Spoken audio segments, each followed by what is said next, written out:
Oh, hey guys. I'm not sure why my camera is blurry here. Oh, okay. There it goes. Okay. Oh, hey guys. So today I'm going to be showing you how to make this Harry Potter cosplay. You're either thinking, that's not a cosplay, that's just a shirt. Or you're thinking, heck yeah, that looks like an easy cosplay. Sign me up. Either way, the shirt seems to be the only one Harry owns, and it's super easy to replicate. And then I'm going to show you the best way to make Harry's scar, and then I'm going to show you how to make a special effects version like you just got hit with a killing curse.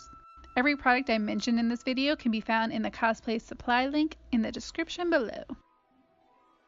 So let's get started. For the Harry Potter shirt, you will need a light blue shirt and a dark blue fabric marker.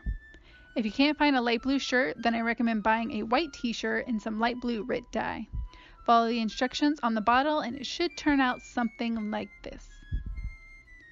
So you're going to take a piece of cardboard and wrap the sleeves around it. This prevents the marker from bleeding onto the other side of the shirt and for those who have trouble coloring inside the lines. Then you just go to town coloring the sleeves and the collar. If you get a double-sided marker like the one I have here, the thinner tip marker makes it really easy to get in between all the lines. Since I already made this shirt for myself a while ago, I'm making this one for my boyfriend, who I'm going to get to cosplay eventually. And it should turn out something like this. Super easy. Then all you have to do is pop on a jet black wig. And it's okay if it's a little messy because we all know what a slob that Harry is. Throw on some spectacles, get a badass light up wand, and then you are the cutest little Harriet Potter that ever did live. Or just Harry because this cosplay is gender neutral.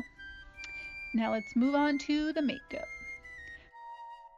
First you'll need a nude or maroon lip liner. Then you'll need this SFX product called Rigid Collodion.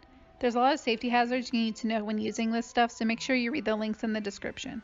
After you read that, you'll also see that you'll need some spirit gum remover.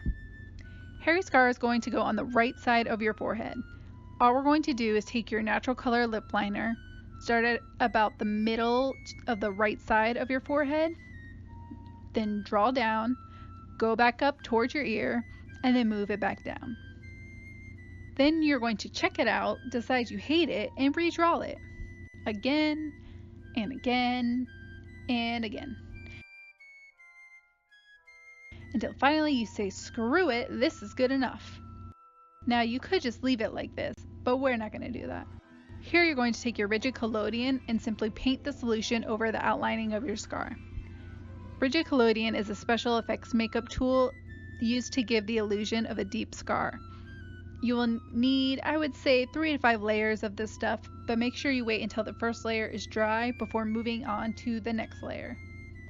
While you wait, maybe have a cup of coffee, or 2, or 3 if you're a real addict like me. And just keep adding layers until you get the effect you like. It should look something like this, and it looks pretty cool if you ask me. To remove Rigid Collodion, you're going to need this smelly stuff called spirit gum remover. All you need to do is pour the solution onto a cotton ball and rub the area where you put the Rigid Collodion until it peels off.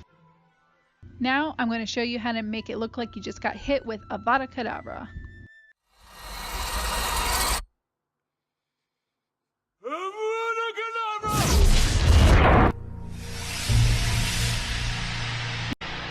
You're going to need your upside down nude lip liner again and the Rigid Collodion. And this time you will also need a white lip liner, a glue stick and concealer, and this awesome neon green water activated face paint. You're going to do almost the exact same thing, except you're going to use your white lip liner and you're going to take your lightning bolt scar all the way from the top of your head to your chest. Again, you're going to draw the scar on down, up towards your ear, and back all the way down, through your eyebrow, your eyelid, and under your eye, making sure to make weird faces as you do so. Once you get here, you're going to start making zigzagging shapes because this is a lightning bolt scar, and lightning isn't just a straight line, so draw the best lightning bolt you can. I suggest making slow, sporadic variations in your drawing as opposed to the zigzagging technique I tried initially. Then take your Rigid Collodion.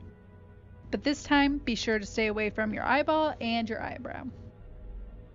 Then you're going to do the same thing, painting the outline of your scar, making sure to stay along the lightning bolt's path. Let it dry in between each layer. Next, you're going to take your glue stick and concealer and do a technique known as eyebrow blocking.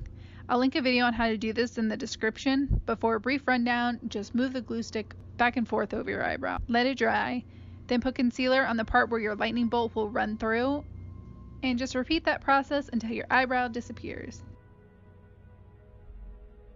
Then go right back to painting the rigid collodion over your scar. I think this time I did about 8 to 10 layers to give it that really deep effect. Have some more coffee, you addict. Here you can see the rigid collodion really working and pulling the skin inward to give it that dramatic scar look. Now you're going to take your neon paint and a tiny paintbrush that my camera wouldn't focus on. And because it's a water activated paint, you're going to need to dip your brush in water and then paint your lightning bolt scar with the Killing Curse spell, aka the neon green face paint. I recommend using less water and more paint, or else the paint won't stick and your scar will look less vibrant. Then you just paint the rest of that until you look like you're ready to go to some weird kind of rock concert. Then, with your nude or a red color lip liner, you're going to outline both sides of the entire scar from head to chest.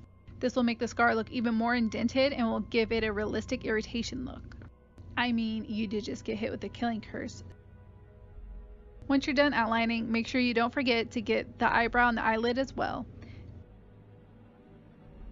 Then take your fingers and blend it outwards to get rid of the harsh line. You may need to repeat this a couple times. And then go back through one more time with your green paint.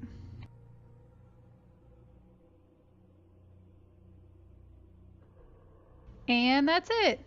This look took me a really long time to figure out because there are so many different techniques that you can use, but I'm so excited about how this turned out. I also put in white mesh contacts from Camo Eyes in my right eye because obviously this curse would damage my eye too. This SFX Harry Potter looks really cool in the dark and especially under a black light if you get the UV paint. But in case you're wondering how it looks outside, totally awesome. The light really picked up on the green and white paint, making it kind of look shimmery, like the curse was still coursing through the scar. I hope you guys enjoyed my first tutorial. Make sure you check out the cosplay supply link if you want to recreate this look and to see any additional tips I may have on this cosplay or makeup. And that's it. Cheers guys, and I'll see you next time.